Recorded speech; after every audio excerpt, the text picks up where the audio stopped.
combating nutrition disinformation and general bull. It's Jimmy Rants. JimmyRants.com.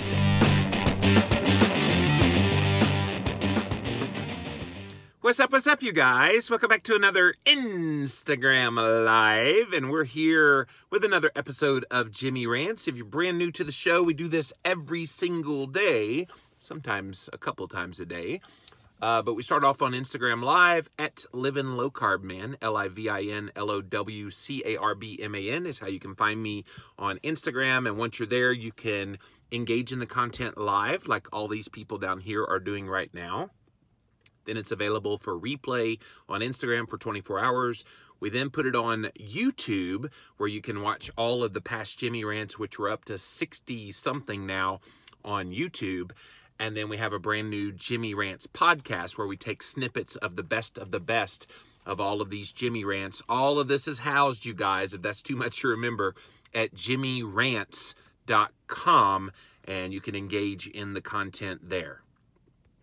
Today's Jimmy Rants topic is one that I have thought about for so many years. And it's one of those things that if you've been overweight or obese, you've noticed. You've had to have noticed. It's impossible not to notice this kind of thing happening. Let me talk about it. It's the tricky psychology surrounding weight loss and weight gain. Okay?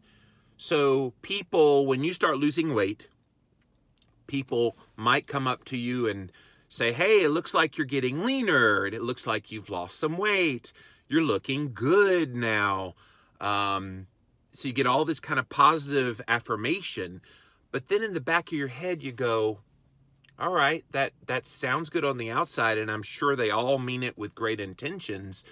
But did I look bad before? That was kind of the connotation of the comment. Oh, you look good now. You look better. And did I look horrible before? So it's an interesting little psychological game that unless you've had extra weight on your body and had to lose it, you don't really think about this kind of stuff. Or even the opposite end of that. Well, nobody says a thing. If you start to gain weight, unless it becomes a snide thing and someone's being a turd ball, then they might tell you, well, you're looking kind of fat. But most people, they won't say anything in the other direction. And so there's this whole, it's a tricky balance, especially when you're a good friend or a family member of someone that you see them losing weight. Oh, you look good. You're trying to encourage them, but the connotations, they look bad. And then the vice versa. If someone's gaining weight, nobody's like, can I help you with nutrition? Because it sounds rude. Anyway, I've been thinking a lot about this one because it's just a strange dichotomy in how you talk to people. And some people, you also have to know the personality of the person you're dealing with. Do they take blunt well? Well, if they do, then be blunt. If they don't, if they're very tender and they don't take to criticism or commentary very well, perhaps you need to walk a little tighter balance. But you have those people in your life that you see them struggling with weight or health issues, and you really don't know how to approach them. And it can be such a tricky psychological balance, trying to figure out what can I say that would encourage them to make good choices, whether they're already making good choices and you can see it manifest in their weight or not. Now, here's the other thing about this whole psychology surrounding weight gain, weight loss. Someone could be eating very healthy, real food, keto, doing all the right things that are making themselves as healthy as they could possibly be, and yet it's not manifesting itself as weight loss on the outside. Because nobody says, oh man, you're looking good with those low triglycerides now. No, nobody ever says that because they don't see that change that's happening. They don't say, oh my gosh, your blood pressure is all sexy as all get out today. No, they don't know because they don't know what's going on the inside. And so all we see is the outside, Thus, we make commentary based on what we see on the outside. And hopefully by now you've seen in my work and a lot of work of other people that it's not always about what's on the outside, but what people are doing to change themselves on the inside. So it's mind games that I think sometimes start to creep in. I definitely want to hear what you guys have to say about this whole psychology. It's a tricky one. Around weight loss and weight gain. So let's see what you guys have to say. Welcome in, welcome in. Thank you, Bonnie Linnae. You are appreciated for being here as well. Thanks for being here. Shearston and Beyond says also the internal psychological up and down of it, quite a challenge for me sometimes. Yeah, this is the other thing. When people give you negative feedback, oh, I thought you were on a diet. Why haven't you lost more weight? So then you start to question in your own mind, oh my gosh, well, maybe I could cut my calories more. Maybe I'm eating too much fat. Maybe I should exercise and run on a treadmill for 3 hours today. You know, and you start having all that up and down. Kirsten, I've been there. I'm over that now, by the way. But back in the day, I would beat myself up over that. And people still do that to this day. That's not to say pursuing better habits is a bad thing, but it's to say that if you feel the desperation that you need to make those kind of changes drastically, that's no bueno. Kat says, a few times I was told that I looked better before losing weight, over 80 or about 80 pounds.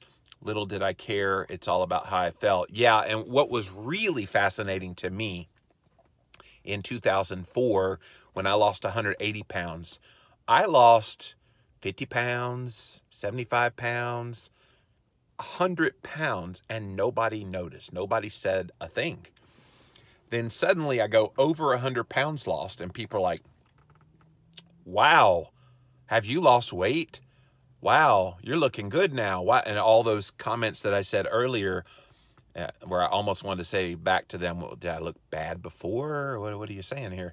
But yeah, it is fascinating that it's just an automatic reaction. And again, I don't think anybody has nefariousness about what they're saying when they say you look better, or you look good, or blah, blah, blah. I don't think any of it's meant with ill intent, but on the ear of the person getting that who has lost the weight, it just sounds funny. You look better now. Did I look horrible before? And of course, like what you said, Kat, you feel better. You've got health markers that have gotten better. But again, people can't see those.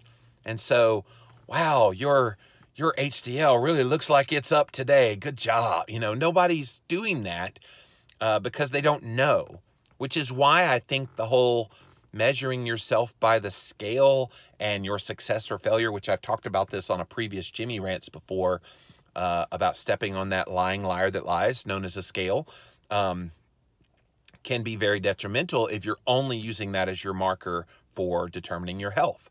And so once you shift it over to the health stuff, yeah, it's great to be noticed. It's great to hear people say, oh my gosh, you've changed your life. I can see it now manifest as weight loss, and they say it as you look better, you look like you've lost weight, you're looking good, all of those kinds of things. But for the dieter, here's the other thing about the tricky psychology around weight loss, weight gain. In the head of people, and I still deal with this today, in the heads of people, they still see themselves, no matter what they look like on the outside, they still see themselves as what they've been for most of their life. So I was 350, 400 pounds most of my adult life. And you don't ever lose who that person is. You still feel in your head, even though on the outside you might have lost a significant amount of weight, you still feel inside your head that you're that big person. And people that haven't been 100 pounds overweight, 50 pounds overweight, you can't manifest this in your mind to fathom that you make this dramatic change and yet that fat person is still right there. And it's tricky trying to get that notion out of your head. It took me many years to accept that I wasn't there anymore. And one of the things that helped me was when I made this shift from identifying by my weight and now identifying by my health and by my character of who I am. When we stop identifying ourselves as what we weigh, that's when that shift can take place. Bonnie Lene says, I lost a lot of weight, looked at my before and after driver's license, and my husband couldn't believe how much younger I looked just from losing weight, so I try to pay attention to that for others. Yeah, and I think that's a great way to compliment someone. Man, you look younger than I've ever seen you look. That is not a disparaging comment in any way, shape, fashion, or form. And I like that, Bonnie Lynn. I'm going to definitely use that from now on. Shearston says, when we moved to Switzerland, I decided not to get a new scale. I have other measures of checking, quantitative, ketone meter, pant size, etc., and qualitative, such as how I feel.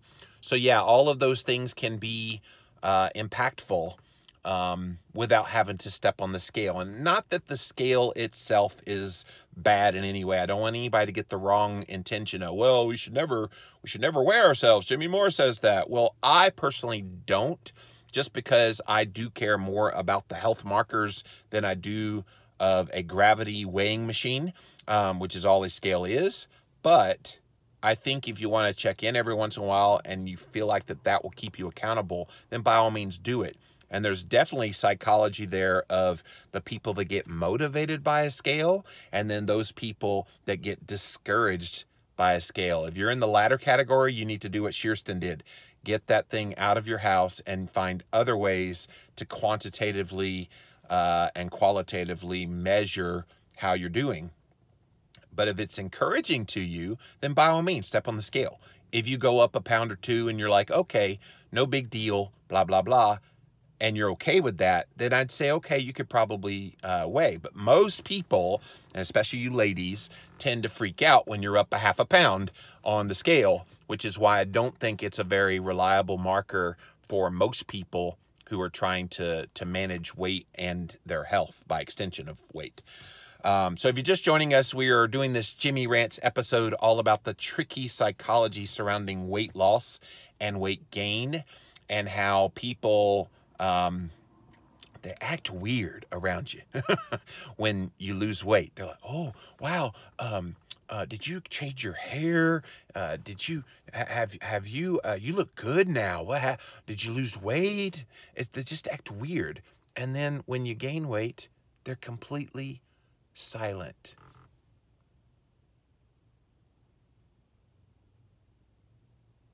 It's eerie, actually, the silence that happens when you're gaining weight.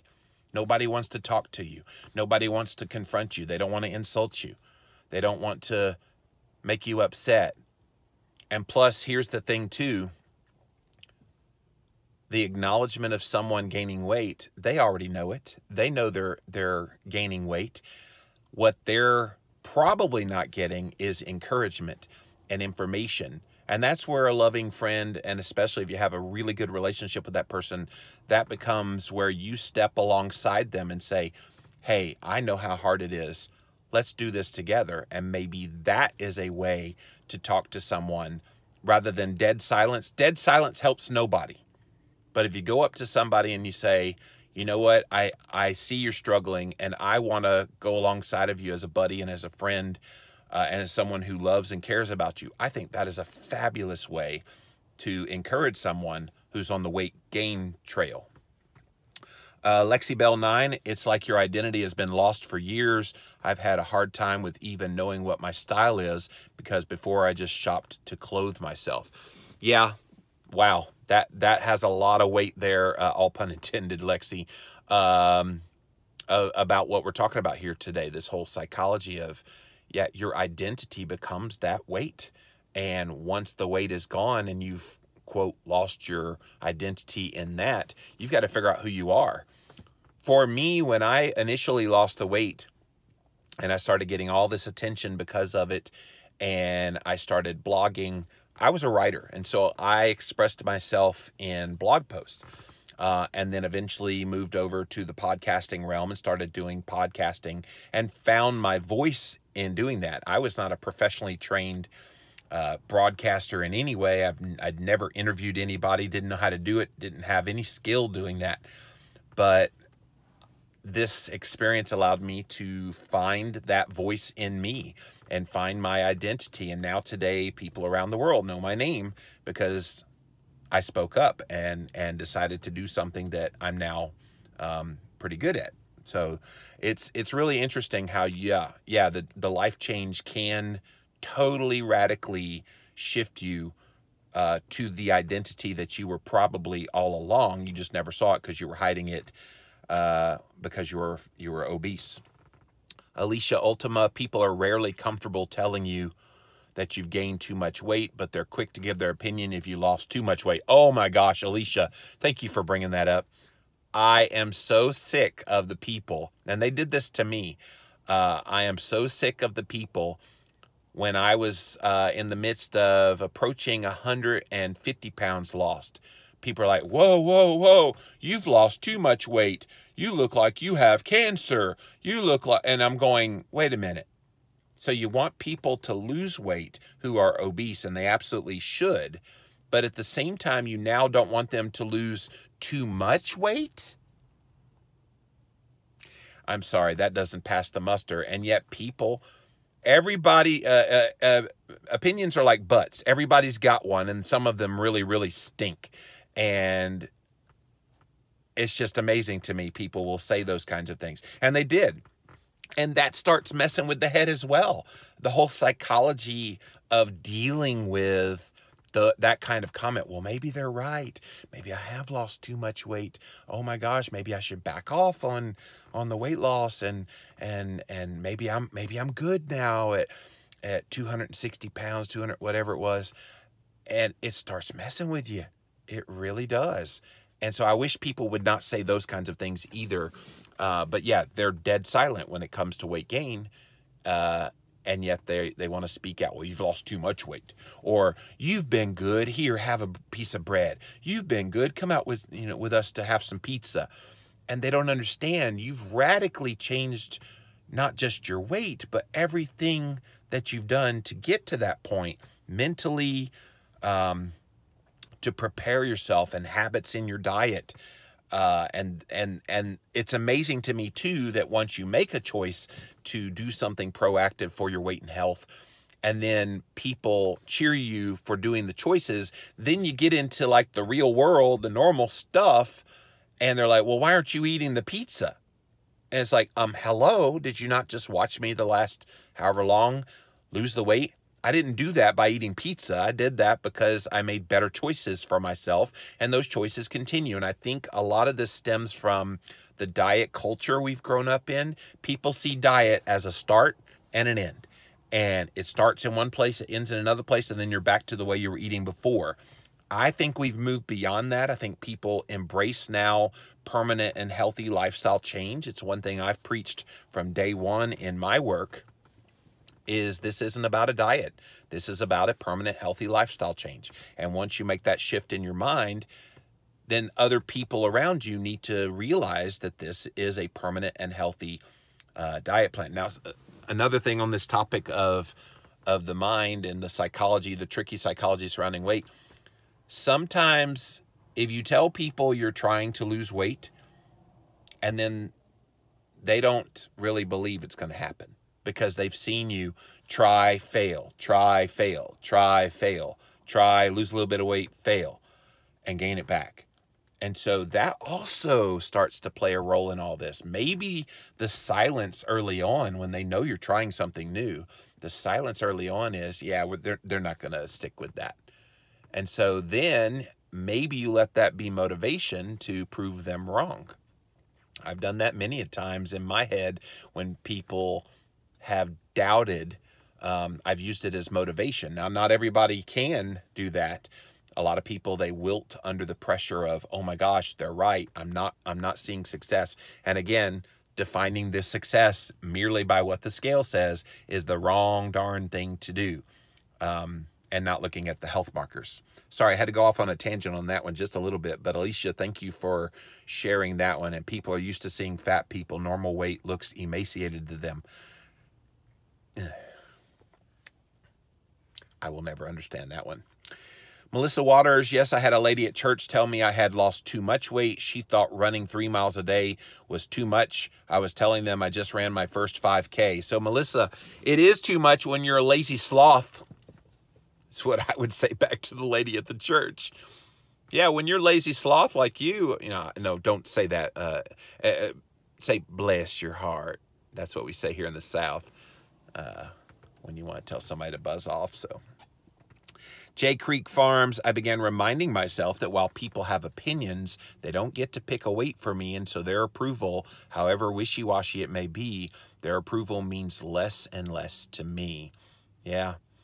I mean, it's nice for people to share their opinions, and of course, if you go on social media, especially Facebook, and you start posting things, you're going to get every opinion in the world about how bad you're doing, how good you're doing, and everything in between. At the end of the day, you know you. And you know what you've done to get where you are now, and you live with those results and be proud of them. And be proud that even if you're not seeing weight loss results that you're wanting, be proud that you're pursuing something that puts you one step closer to being healthier, which is something I've had to remind myself of a lot of times over the years. I've been doing this almost now 15 years. 2019 will be the 15th year that I've been eating low carb. And all these years later, I still have to remind myself of I'm not that 410-pound guy anymore that took high blood pressure medication, that took high cholesterol medication, that wheezed and had to take medication to prevent that, respiratory issues. And I'm alive. And I'm thriving. Despite the fact I still have weight on my body, I'm alive, I'm thriving, I'm helping people, changing the lives of people around the world. You have to constantly remind yourself of all these things. And that's a part of this tricky psychology around weight. You can get caught up in, oh my gosh, I shouldn't have belly fat. In fact, just yesterday, somebody on Twitter said, why, if Jimmy Moore is doing a low-carb ketogenic diet, does he still have belly fat? Because he should be thin and lean, and it's easy. That's what I deal with, guys. So I wrote him back very kindly and said, well, it's a little more challenging than that. It's a little more challenging for some people, and diet alone doesn't always fix everything. And so I explained that I'm very open and honest in all my work. I don't hide from the fact. I attend conferences, for God's sake. And I'm out there in the open. I don't hide from the fact that I have some body fat on me. But it's challenging, which is why I continually stay engaged, looking at new things to add to the routine. The HIIT workouts, the sauna, the ice therapy, all of those things are things that I've added in to try to deal with that. And those are things that I'm actively doing and still adding new things all the time. I think the bottom line here is stay engaged in your own health, and eventually the body should normalize itself, and weight loss and all of that should take place. But if it doesn't, in the meantime, are you going to loathe in crappy garbage? No. What you should do is still eat keto, get those good health markers while you try to figure out why your body isn't shedding weight. I worked my way up to that, and I'm so proud of myself. Good job, Melissa. I feel like after I lost weight, I had a few more friends, was insulted inside myself, like what was wrong with me before. Maybe that's just my thoughts. Bonnie Lene, you are nailing it, my dear, because I had the same thing happen. When I got over 100 pounds lost in 2004, people that never talked to me before, ever, I mean, not even like, hey, in the hallway, just never talked to me, suddenly came up and was my best buddy. And I'm going, who the heck are you? Well, why are you talking to me now? Am I more of a human being to you now because I'm not grotesque at 400 plus pounds? What makes you want to talk to me now compared to before? It's so weird. The bigger you are, the more invisible you become. And the smaller you get, the more visible you become. It's the weirdest thing that if you've never weighed over 100 pounds more than you should, you just can't understand this. And it's a fascinating tricky psychology around weight again that we're talking about here today. You guys are engaging in this very well today. So thank you for that. Thank you for all of your wonderful thoughts. And so the bottom line in this Jimmy Rants about this tricky psychology surrounding weight loss and gain is be kind to other people that are going through this journey, whether they're losing a lot of weight, whether they're just starting, whether you even notice them gaining weight. I think all of these things we have to be a little more sensitive to the individual about. And it's something that's been on my heart and mind for many years. Really happy I got to express it here on today's Jimmy Rants. Jay Creek Farms says it's amazing that people default to thinking all bodies should be similarly slim. Diversity in body types is beautiful. I agree. And I think that's where we forget that people could be stick thin and metabolically sick as all get out. Christine, my wife Christine, if you've read the introduction to our new book called Real Food Keto, she tells her story. She was 90 pounds when I met her. 90 pounds, underweight. She was 95 on our wedding day, August 5th, 1995. And yet everything on the inside of her body screamed that she was metabolically damaged. Even though on the outside, you wouldn't see it. You'd see a generally healthy girl. She was ridden with 3 autoimmune diseases. She had eyesight issues. She had gallbladder failing her. All of these things were going on the inside, and yet you look at her on the outside, oh, she's healthy, simply because she was thin. And so I joke often in interviews that I'm really glad that my insulin resistance and metabolic damage manifests itself on the outside as body fat, because there's a lot of people that deal with stored body fat that just hangs around. And they think, oh my gosh, I'm not healthy simply because of that body fat. And what I try to be to those people is, hey, look, you can be healthy in the midst of having body fat. Doesn't mean the body fat's healthy on your body. Don't misunderstand what I'm saying.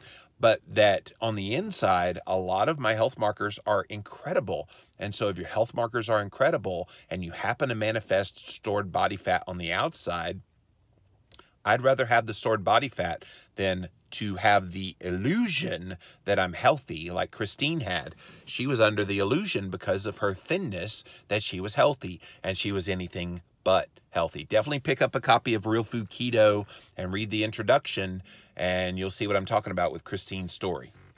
All right, guys, I'm out of here. JimmyRants.com is the website. We start on Instagram Live at Living Low Carb Man. It's up there 24 hours for you to watch the replay, and then pop on over to YouTube. You can see all of the past Jimmy Rants episodes there. And then the all-new Jimmy Rants podcast now on Apple Podcasts, Stitcher. Leave us a review there. If you go and listen and you want to share, definitely leave us a review. Tell people about Jimmy Rants. JimmyRants.com is the website. And Jay Creek Farms has the great way to end this. Wellness is a journey, not a destination. I could not agree more. And we're going to be on that journey for a long time. Well, as long as the good Lord gives us breath to breathe, right? All right, guys, until next time, we'll see you then.